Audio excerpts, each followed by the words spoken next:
안녕하세요. 해피라이프 연예 심리학입니다. 남자와 여자, 그들의 마음에 관해 쓴 글을 편안하게 들을 수 있게 영상으로도 만들고 있습니다. 그 사람이 못 믿어온데 어떡하지? 믿을 수 없게 만드는 그 사람의 행동과 말. 그 사람 이젠 못 믿겠어. 작은 거짓말이 쌓이거나 연락이 자주 끊기게 되면 어느 순간 상대를 신용하기 어렵게 됩니다. 이번에는 믿음을 깨트리는 행동과 말, 그리고 신용을 잃게 되는 이유와 그 대책을 소개합니다. 상대방에게 왠지 못 믿겠어라고 생각하게 만드는 원인에는 여러 가지가 있습니다. 인품이나 성격에 의문을 느끼게 하거나 바람인지 의심하게 하는 등 어떤 행동이나 말이 이런 생각이 들도록 하는지 알아보겠습니다. 월급날이니까 라면서 플렉스를 한다거나 취미에 사용하는 돈이 너무 많은 등 돈 씀씀이가 너무 해픈 모습을 보면 왠지 모르게 불안해질 때가 있습니다. 이겼다는 자랑이긴 하지만 내기를 좋아하고 즐긴다. 지금 지갑이 없어서 그러는데 나중에 돌려줄 테니까 라면서 가볍게 돈을 빌리고 잊어버린다. 이와 같이 금전 감각에 대해 어긋난 느낌이 생기기 시작하면 점점 신용할 수 없게 됩니다. 만날 때마다 뭘 놓고 와서 길이 막혀서 늦잠 자서 등 항상 지각. 본인이 기대하는 일정에는 늦지 않으면서 이쪽의 계획에는 무관심. 매사에 마이페이스로 남은 속이 터지든 말든 느릿느릿. 거기다 날 왜 사귀는지 모를 정도로 무관심하고 불성실한 태도는 참기 힘듭니다. 이번에 여행 가자. 저거 나중에 선물로 사줄게. 시간 나면 해줄게. 사소한 일은 물론 기념일이나 휴가 예정도 잊어버렸는지 일부러 챙기지 않는지 알 수 없지만 항상 말뿐입니다.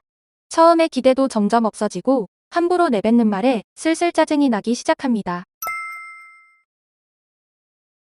쓸데없는 허세일 수도 있고 복잡한 상황을 피하고 싶어 하는 걸 수도 있지만 사소하더라도 반복되는 거짓말은 마음 한켠을 불편하게 만듭니다. 또 거짓말하는 건가? 설마 내가 귀찮은 거야? 뭘 자꾸 숨기려는 거지? 이런 의심이 반복되면 자연스레 신뢰도에 영향을 미칩니다. 집안에서나 밖에서는 물론 화장실이나 목욕탕에 갈 때도 스마트폰을 몸에서 절대 떼어두지 않습니다. 어쩌다 화면이 보이거나 알림이 뜨면 철저히 숨깁니다. 이유를 물어보면 쓸데없는 오해를 일으키기 싫다는 둥, 프라이버시라는 둥 억지스러운 대답뿐이지요. 휴대폰을 다 보여달라는 것도 아니고 자연스럽게 눈에 들어오는 메시지에 대해 물어보는 이쪽을 이상한 사람 취급하면 너무 황당합니다. 위의 휴대폰 이야기와 연관되는데요. 무슨 일을 하는지도 자세히 알려주지 않고 친구 관계나 인간관계에 대한 이야기가 나오면 얼버무리는 데다 휴일이나 혼자 있는 시간에는 무엇을 하고 있는지도 비밀로 합니다. 그렇게 자신을 오픈하지 않는다면 우리 정말 사귀고 있는 거 맞아? 라는 생각이 듭니다. 카톡 메시지는 확인이 항상 늦다. 술 마시러 가면 다음날 나까지 연락이 끊긴다. 필요한 연락 이외에는 거의 연락이 없다. 함께하는 시간을 쌓고 관계를 만들어가기로 약속한 사이에 연락은 기본 매너입니다. 이런 매너조차 지키지 못하고 자신은 원래 연락 잘 못한다는 헛소리를 짓거린다면 둘의 관계는 오래가기 힘들겠죠. 학창 시절 동급생, 동아리 친구, 여자 사람 친구, 남자 사람 친구가 너무 많습니다. 핵인 쌓인 성격이라 아는 사람이 많아도 곤란하고 반대로 친구가 많지 않은데 그 중에서 친한 사람이 이성이어도 신경 쓰입니다. 만약 옷을 사거나 특정 스케줄은 연인인 나 말고 다른 이성 친구와 함께 가는 경우도 있는데요. 더 웃긴 건 반대 입장이 되면 나랑 다르지, 어떻게 나랑 비교하냐? 등 무논리 주의로 나오기도 합니다. 인간관계의 우선순위 중 나와의 관계가 더 낫다면 연애가 아니라 봉사활동이라고 할 수 있겠죠. 그 사람의 행동과 말 이제 믿기 힘들어졌지만 혹시 자신이 너무 과민 반응하는 게 아닐까라는 생각도 듭니다. 처음엔 너무 좋아서 사귀게 되었고 좋은 시간을 보냈는데 이런 상태가 계속되면 너무 힘듭니다. 더 이상 스트레스를 쌓지 않기 위해서라도 어서 빨리 대처해봅시다. 한번 깨진 믿음은 자연스레 회복되기 힘든 부분입니다. 어떤 계기로 인해서 나아지기도 합니다만 만약 계속해서 신경 쓰이고 점점 심해진다면 당신을 신뢰하기 어렵다. 우리 관계의 믿음이 깨지고 있는 것 같다. 같이 솔직하게 이야기해 봅시다. 하지만 그 전에 내가 어떤 포인트에 신경이 쓰이는지 그 중에서 가장 스트레스 받는 점 한두 가지를 간추려 봅시다. 솔직하게 이야기하는 게 중요하지만 두서없이 늘어놓는다면 불평불만쯤으로만 받아들일 가능성이 크고 말하는 입장에서도 이야기하고 싶은 게 뭔지 잊어버린 채 감정 분출밖에 안 되니까요.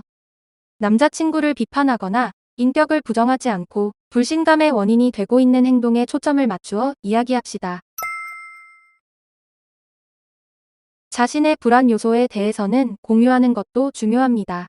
실은 과거의 상대가 바람 피워서 헤어진 경험이 있어서 신뢰하는데 시간이 걸린다. 전에 사귀던 사람이 갑자기 연락을 끊어서 연락이 안 되면 불안해진다. 처음부터 이렇게 오픈하는 건 힘들지만 어느 정도 시간이 지난 뒤에는 자신이 유달리 신경 쓰는 부분에 대해 미리 이야기해주는 게 좋습니다. 오픈할 수 있는 것도 상대를 신뢰하기 때문이므로 이러한 경험을 통해 둘 사이가 더욱 돈독해지기도 합니다. 많이 하는 실수 중 상대방의 휴대폰을 몰래 훔쳐보는 것입니다. 카카오톡 대화 이력, 메일, SNS 코멘트나 DM을 보면 궁금한 건 어느 정도 해결될지도 모르지만 스스로 둘 사이의 믿음을 깨버리는 결과가 됩니다. 거기다 원하는 만큼 알아내기 위해서는 단지 훔쳐보는 것만으로는 해결이 힘듭니다. 한 번이 두 번으로 이어지고 무슨 일이 생길 때마다 같은 행동을 반복하게 되지요. 가장 심각한 건 둘 사이의 대화가 이런 행위들로 대체되어 버린다는 점입니다. 정말 보고 싶다면 솔직하게 이야기하고 정식으로 요청하는 걸 추천드립니다. 심리학 연구에서는 사람의 습관이 변화하고 새로운 행동이 정착하는데 최소 60일 이상이 걸린다는 이야기가 있습니다. 이렇게 지속적으로 의식하고 노력하려면 스스로 의지를 다져야지만 가능합니다. 만약 생각이나 가치관이 달라 토론 의논을 통해 결론을 냈다고 할지라도 긴 시간 동안 지속하다 보면 현타가 오기 십상이기 때문에 오히려 내가 원하니까, 내가 너무 싫으니까 등 감정적인 접근이 효과적일 수도 있습니다.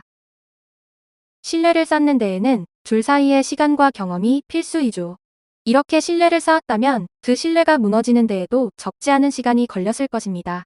둘의 노력으로 다시 믿음을 회복할 수 있지만 만약 회복이 힘들다면 관계를 정리하거나 잠시 떨어져 있는 것도 현명한 선택입니다.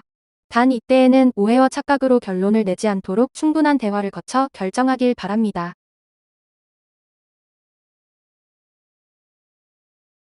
이번 영상 도움이 되셨다면 좋아요와 구독 부탁드립니다.